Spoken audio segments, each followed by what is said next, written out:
Hi, my name is Robert Ridley, and this is my presentation for EDL 856, Understanding My Community. My community, I'm a part of the Bishop Ward High School community in the Kansas City area. Some of the customs and traditions that we have, a majority of our community resides within the Kansas City or the Wyandotte County limits.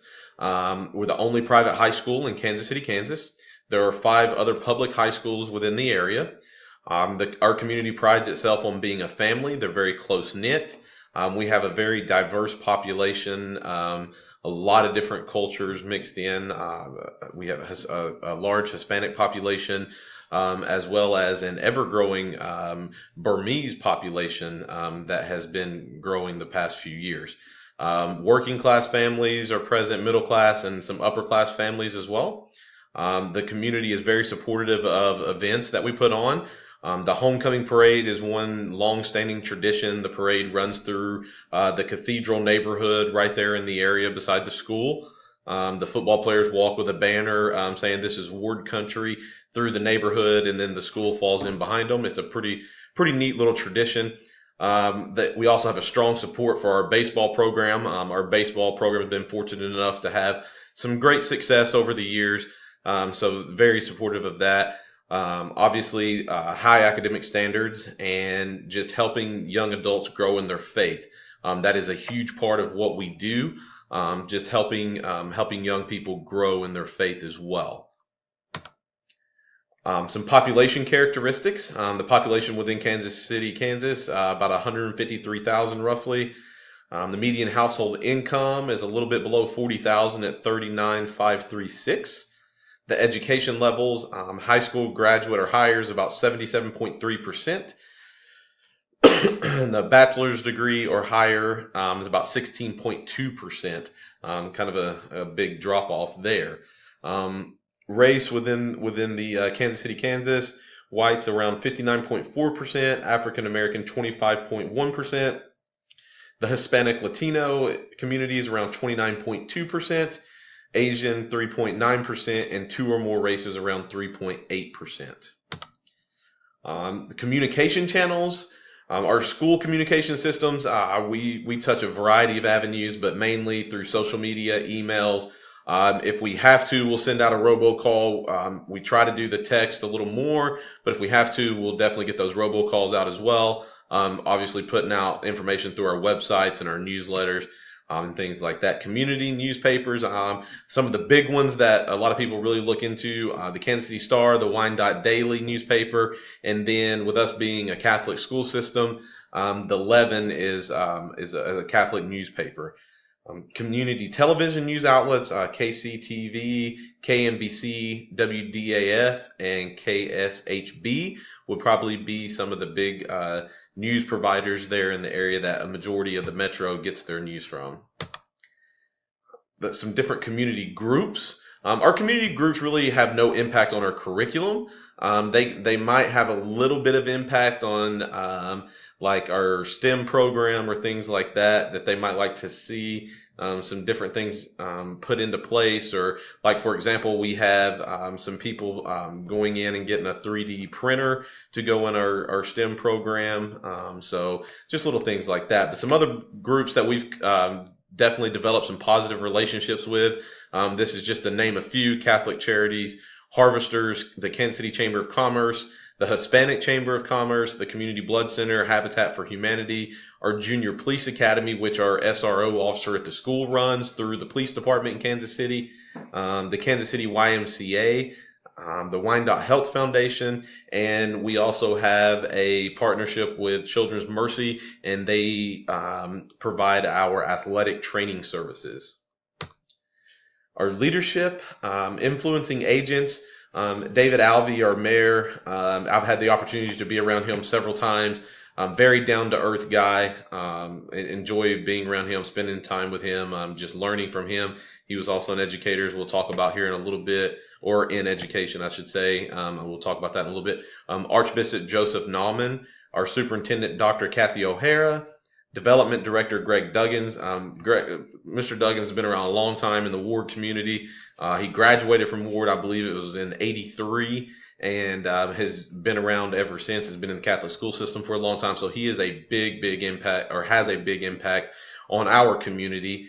And then Mr. Bill Dunn Jr. is on our board of trustees, and he really does a lot with Catholic education in general, but has really stepped up at Ward recently, and has had a great influence in our community as of late. The people they influence, obviously the community members are influenced, students of Bishop Ward, families of Bishop Ward, our faculty and staff, and then the Catholic Church, with us being a Catholic school system. We definitely have a little impact on the Catholic Church there. Archbishop Naumann has, and obviously a huge impact with the Catholic Church. Know community leaders and some of their characteristics. As I said, Mr. Mayor David Alvey is very accessible. He's innovative. He was in education. I want to say he was the dean of students, maybe at Rockhurst, maybe, or somewhere along those lines. Might have been the college there. I can't exactly remember where he told me there, but I'm very involved in the educational process within Kansas City, Kansas. I'm very fortunate to have been able to met with him, talked with him. I've met with him at several events. He attends quite a few of Ward's events, and just a very nice guy, family oriented, and just has been a pleasure to get to know him over the course of the past couple years. Development Director, Mr. Duggins, he has a great rapport with our community. He's accessible. He's been in education, 25, 30 years. Very humble, trustworthy guy, just down to earth. He's always visible, always around, helping out. And Mr. Duggins is always saying, we got to put our kids in positions to be successful. And, I think that's, he just cares. And I think people know, one of my favorite quotes is, kids don't care what you know until they know that you care. Well, it's kind of the same thing with the community and families. They really don't care how much knowledge you have or how much you know until they know that you care about them, you care about their kids, and you're invested. And that's a kicker. And I believe that's where Mr. Duggins does a great job. Dr. O'Hara, our superintendent, is very experienced. She's been our superintendent for a long time. And she is very visible within the community and is a person of high integrity. So definitely someone that the community looks up to as a leader. Some of our economic conditions within the community are employment stability. In 2017 was around 3.4%, dropped a little bit in 2018 down to 3.3%. So that was nice to see a little drop there. Healthcare and social assistance was the largest job industry at roughly a little bit over 163,000, not a lot, but a little bit over 163,000. In the first quarter of 2017, the Kansas City region ranked 12th in quality jobs, so not too bad there. The median value of owner-occupied housing units was 87.5. The total sales tax rate in Kansas City is 9.125. Wyandotte County has one of the highest median property tax rates in the U.S. The average yearly property tax rate, or the tax paid, is about 3.22% of yearly income. So a pretty high property tax rate there. Our political structure, can we separate politics from education? I'm kind of in a unique position in regards to funding and things like that at our school, and politics and education. Politics probably plays, it plays a little bit into the structure, but not, we, as far as funding goes, it doesn't get too political because we have to fundraise and raise a lot of our funds on our own. So with us, like I said, with us being a private school, we raise a majority of our funds through our development office. We have 2 annual fundraisers each year that all students participate in. Each child is required to raise a specific amount of money. Our development office, the goal for them to raise throughout this last school year was around $1.3 million. I believe it actually increased just a little bit once we got into the middle of the year. We had some unexpected expenses come about, so I believe it actually got up to around 1.4. But I know to start out with, it was right around 1.3. Now we do have a grant writer on our development staff, and she does a great job. Her name is Kathy Calcara. And she does an amazing job. She's an awesome grant writer. And, depending on what those grants are for, but we can use those for a variety of projects.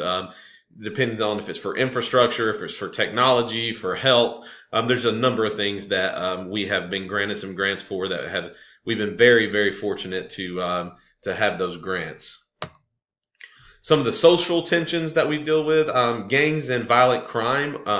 Gang influence is very prevalent within the community. There's no doubt. You can hear, you hear the kids talk about it sometimes. Fortunately for us, within the school walls, we really don't have any issues with gang violence or crime or even fighting or anything like that. Really, a majority of the issues that we see typically stem from social media or somebody's talking about somebody, or things like that. But gang influence is definitely prevalent outside of the school walls and in the community. A statistic there: per 1,000 residents, the violent crime rate is 9.83%. So pretty high violent crime rate there. Some of the causes, I think there's a number of factors that play into gang influence or violent crime. I just listed a couple down there. Some socioeconomic divides. So poverty might play a little bit of a role. Some broken families, drugs. So those are just some of the things that, or a couple of the factors that I think could play a role in some of that gang influence or violent crimes. Some extra sources of information. I just laid out some websites here, but we have a good relationship with the KC Chamber of Commerce. Our website, you can get a ton of information about our school on our website. The Archdiocese of Kansas City and Kansas not only gives you information on our school, but it'll give you information on the Catholic school system in general. The Unified Government of Wyandotte County, I put that on there because that's a good website, a good resource to look at different things going on within the community. Power structures, power from involvement influence. The Archbishop is obviously very influential in what takes place within all the Catholic school system within his jurisdiction. The superintendent is involved more with curriculum and student programs, financial situations a little bit there. The finances is really left up to the schools, but they're involved a little bit, really involved with the school's missions and visions and the directions they're heading. Our school board is more influential with the finance side of things, along with the president and principal and administrative personnel. Our school board is who really looks at hiring the president, and then the president would look at then hiring the principal after that. Multicultural issues. Our community and school is very diverse. We have a large Hispanic population. Our school is probably around 70% Hispanic. Our leaders do recognize this, and we are continually looking for innovative ways to engage all cultures within our community. Like I said, I have a very high Latino population, so always looking at different ways to engage them. Also, the Burmese population is ever growing, so that is one of the avenues that we are really looking to try to be innovative and find new ways to connect with that community. That's something I mentioned in a previous module that we're really trying to look out and see how to weave that into our curriculum. Our development staff does a great job of promoting different multicultural events throughout the Wyandotte County area or just around the metro in general that people can attend to, just to broaden your knowledge on different things. School representatives attend as many of these events as possible. And the reason why we do that is just to try to build those positive relationships. Rekindle some that may have been burned off a few, late or previously. Create new relationships, keep ongoing relationships. And so we really try to have a visible presence within the community and in different cultures.